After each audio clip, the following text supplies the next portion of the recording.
Hello, my name is Martin Kaminsky, CEO for Interfaith Ministries for Greater Houston. For more than 50 years, Interfaith Ministries for Greater Houston has been uniting people of diverse faith traditions in dialogue, collaboration, and service. As a demonstration of our shared beliefs, our work provides opportunities to learn about our community's diversity. This is a special program of the Brigitte and Bashar Kalai Plaza of Respect, and with great pleasure, I introduce to you the founders of this plaza, Brigitte and Bashar Kalai. Hello, I'm Bashar Kalai, and this is my wife, Brigitte. We are honored to be a part of Interfaith Ministries of Greater Houston. We decided to contribute to creating this building's beautiful plaza. As Muslims, Brigitte and I both appreciate being a part of Houston's diverse faith community. We hope that our support will assist Interfaith Ministries of Greater Houston in bringing the city of Houston together in spiritual unity. A partnership of faith, the Plaza of Respect honors individuals who make or have made great contributions towards uniting Houston's many worship communities. With its creation, the Plaza of Respect helps to define space that helps Houstonians focus upon building bridges and providing opportunities for all of us to learn about Houston's religious diversity.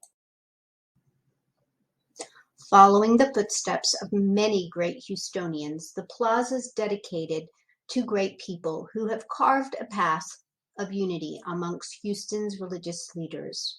Known as the Three Wise Men, or Three Amigos, Rabbis Samuel Karff of blessed memory, Archbishop Joseph Fiorenzo, and Reverend Bill Lawson have together led our organization on a journey to build strong, diverse conversation.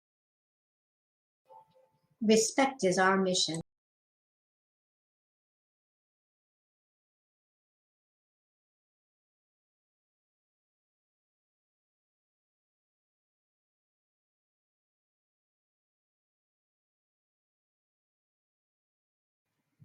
With a destination in mind, Interfaith Ministries' educational products are in constant creation. R and I, along with the Interfaith Ministries staff, our city's leaders, thank you for your support in making Houston a more inclusive city where people of all faiths are welcome. We hope you enjoy the program.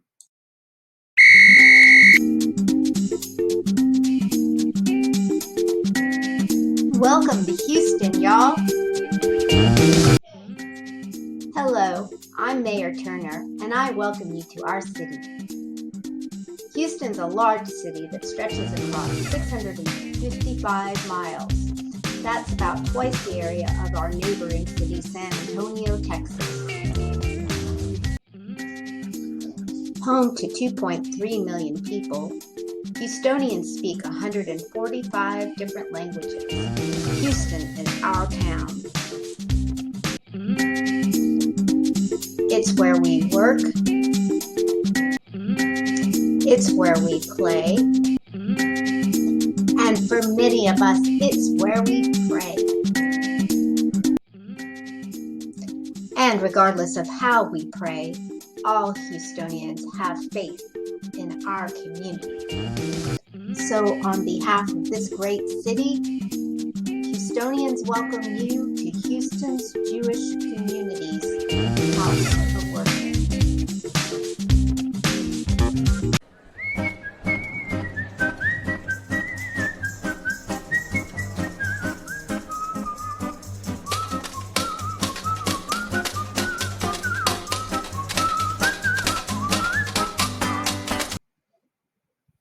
Hello, I'm Rabbi Gideon Estes with Congregation Orami.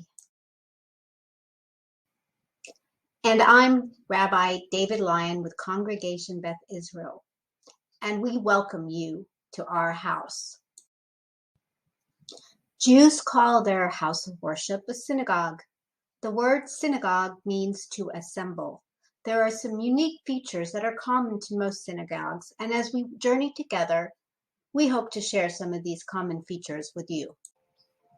The Jewish faith teaches us many principles, but most generally, our faith teaches us respect for people and the world we live in. Known as the keepers of the book, the practice of Judaism is steeped in learning, study, and discussion. To be a Jew is to question life and the world we live in. And most importantly, Jews seek to create community. And in doing so, we support each other and the world around us. Welcome to Congregation or Ami. This is my community, and it's where I lead a congregation of over blank 100 families. Our faith's traditional language is Hebrew, so you see the name of the congregation is written in both English and Hebrew.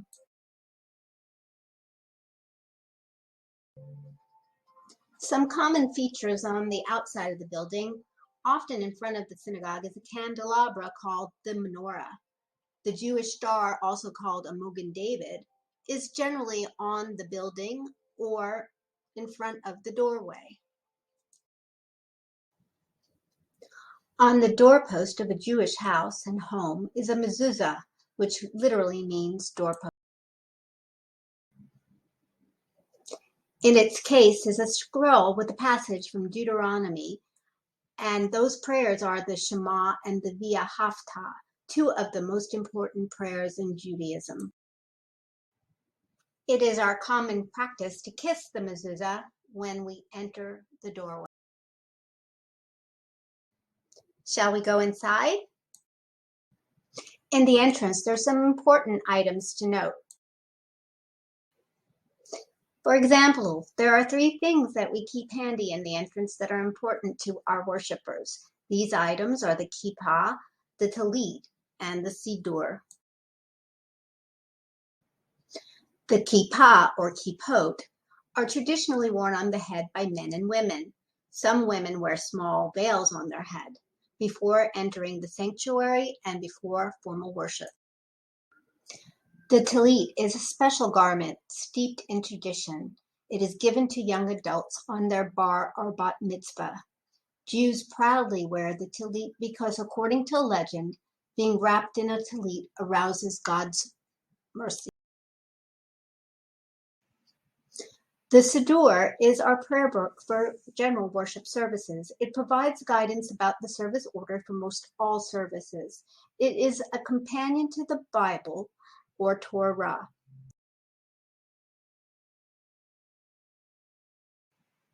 Let's join Rabbi Lyon at his synagogue to pray. Shall we go?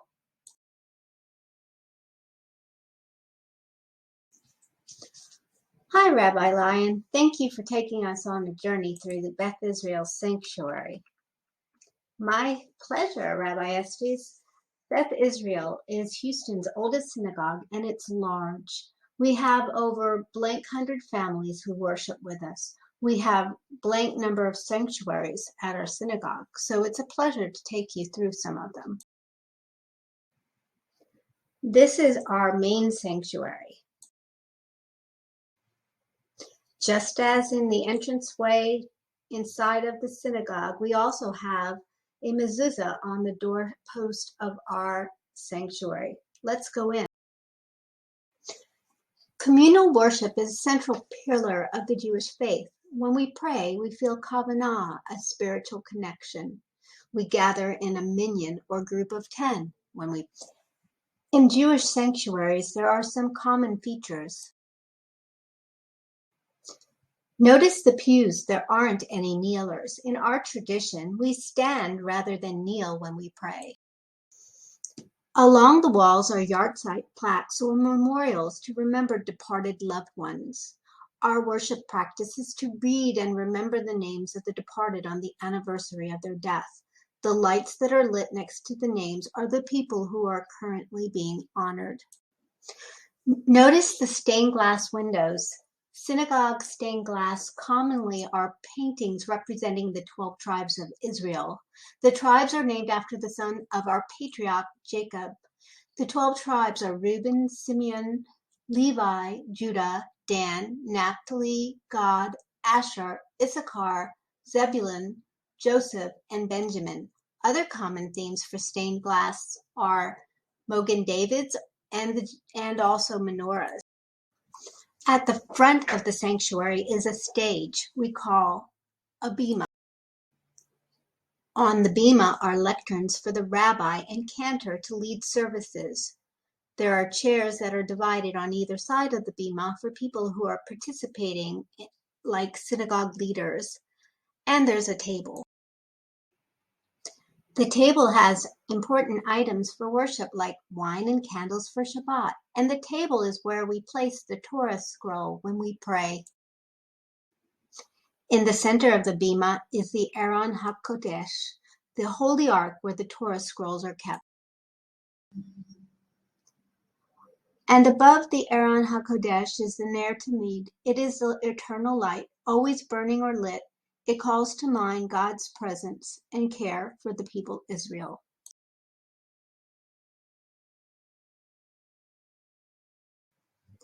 Inside, there is a curtain called a parashet. And here are the Torah scrolls. The scrolls are particularly special as they're handwritten by a scribe called a sofar. The covering is also uniquely designed, and each component has a special meaning. This is the kiter, or the crown. Covering the ends of the scroll are the rimonim. This cover is called a beged, or a mappa. Underneath the cover is a belt called the girdle, and here is a pointer called the yad. Yad means hand, and the pointer looks like a hand. Because the Torah is holy, anyone participating in or touching the Torah is honored by taking part in this activity. Because the Torah is not a book, it must be handled in a particular way. Getting to the place in the Torah to where it is read is called setting the Torah, and we set it to read the Torah portion, which is called a parashah. The person who reads the Torah is called an ole or an olah. They do not have to be a rabbi or a cantor to do this. Often, several verses are read during the service, and congregants are chosen to read that particular section of the Torah. When a congregant comes to the bima, it's called an aliyah, which means coming up. So a person who comes up to the bima to read Torah, before reading the Torah, they say a special prayer called the Baruchu et Adonai HaMevorach, Baruch Adonai HaMevorach leolam vaed, Baruch Adonai HaMevorach leolam vaed, Baruch atah Adonai Eloheinu melech haolam, asher bachar banu mikol ha'amim v'natan lanu et torato, Baruch atah Adonai noten haTorah.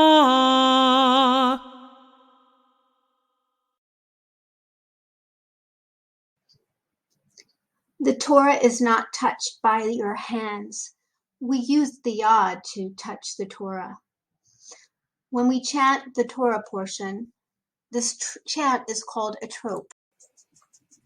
After reciting the passage, the ole or Allah will take the corner of their talit and kiss the Torah. And after the Torah is read, we say another baruch or blessing.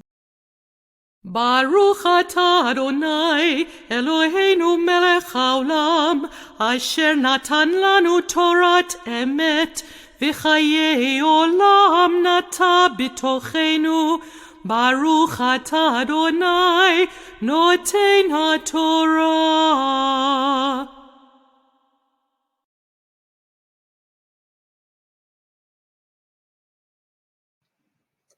After the Torah is read, before putting it back inside the ark, it's customary to lift the Torah with it open. This is called hagba, and it can be quite challenging.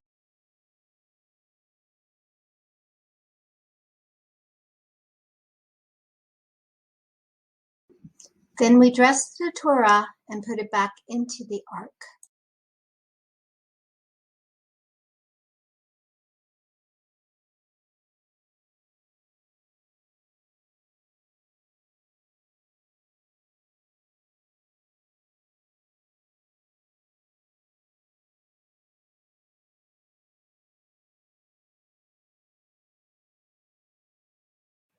Shall we explore some other areas of the synagogue? Tzedakah represents giving or tithing. Acts of charity are important in the Jewish faith. The word tzedakah comes from the Hebrew word for justice or right. It is common for Jews to donate a portion of their income to help others. Congregants also donate money to the synagogue to help the programs and projects we do in the congregation and around the city.